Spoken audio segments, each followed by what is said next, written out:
আসসালামু আলাইকুম। প্রিয় দর্শক, আশা করি আল্লাহ আপনাদের সবাইকে ভালো রেখেছেন। আজকে একটি বিষয় নিয়ে আপনাদের সামনে এসেছি, সেটা হচ্ছে গতকাল আমাদের সাংবিধানিক প্রতিষ্ঠান নির্বাচন কমিশন মিস্টার হাবিবুল আওয়াল কমিশন বাংলাদেশের ইতিহাসে প্রথম ফুল কমিশন পদত্যাগ করেছেন। আমরা প্রত্যাশা করেছিলাম 5ই আগস্ট ফ্যাসিস্ট হাসিনা সরকার পতনের পরই এই নির্লজ্জ বেহায়া হাবিবুল কমিশন পদত্যাগ করবেন, কিন্তু আমরা লক্ষ্য করলাম দীর্ঘ 1 মাস এই সাংবিধানিক প্রতিষ্ঠানকে চেপে ধরে বসেছিলেন। গত 7ই জানুয়ারি যে নির্বাচন, প্রহসনের নির্বাচন, ফ্যাসিস্ট আওয়ামী সরকারকে আরো 5 বছরের ম্যান্ডেট দেওয়ার জন্য যে নির্বাচন, সেই নির্বাচন নির্লজ্জ বেহায়ার মতো এই হাবিবুল পরিচালনা করেছেন, যেখানে বিএনপি সহ বড় বড় দলগুলা নির্বাচন বর্জন করেছে।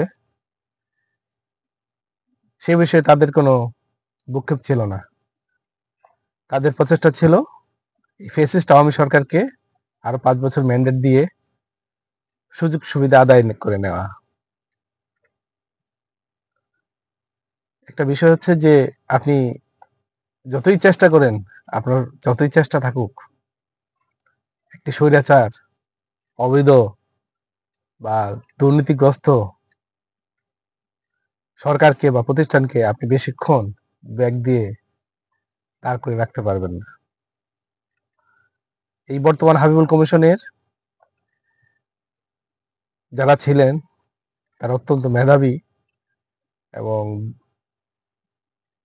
বিগত আমলে তারা কেউ আমলা ছিলেন, কেউ সামরিক বাহিনীর ছিলেন।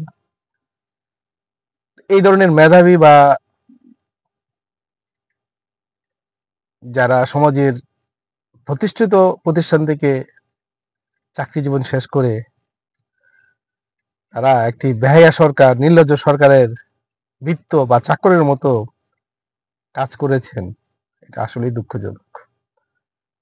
আমরা কখনোই প্রত্যাশা করি না যে আমাদের কোনো দেশের নাগরিক বা যারা দায়িত্বশীল তারা দেশের জনগণের, দেশের নাগরিকদের স্বার্থ জলাঞ্জলি দিয়ে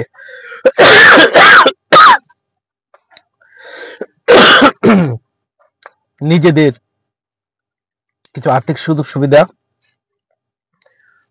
কিছু মর্যাদা আদায় করার জন্য কোনো স্বৈরাচার বা ফ্যাসিস্ট সরকারকে পৃষ্ঠপোষকতা করবে। একটা জিনিস দেখেন, গতকাল যখন তারা পদত্যাগ করে নির্বাচন কমিশন সচিবালয় থেকে গেছেন, তখন কিন্তু সাধারণ জনগণ তাদের জুতা পেটা করার চেষ্টা করছে। এর চেয়ে কষ্টের, লজ্জার আর কিছু থাকতে পারে? আজকে যদি তারা দেশের জনগণের প্রত্যাশা অনুযায়ী নির্বাচন অনুষ্ঠিত করতেন, অথবা যদি না করতে পারতেন তাহলে পদত্যাগ করতেন, জনগণ তাদেরকে মাথায় তুলে রাখতো।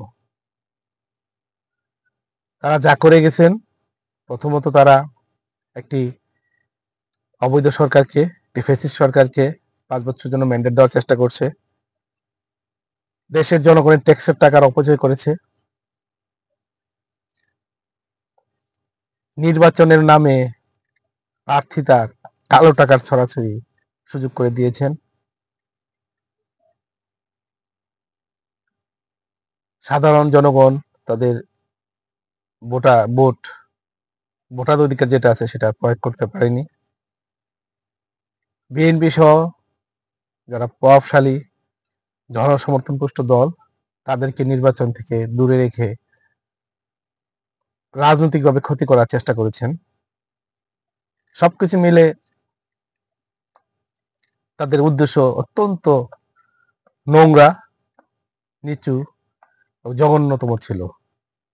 তাই বর্তমান অন্তর্বর্তী সরকারের নিকট প্রত্যাশা থাকবে এই হাবিবুল আউয়াল কমিশনের সকল সদস্যদের বিরুদ্ধে যথাযথ আইনগত ব্যবস্থা গ্রহণ করে তাদেরকে শাস্তি প্রদান করার জন্য আহ্বান করছি। ধন্যবাদ সবাইকে।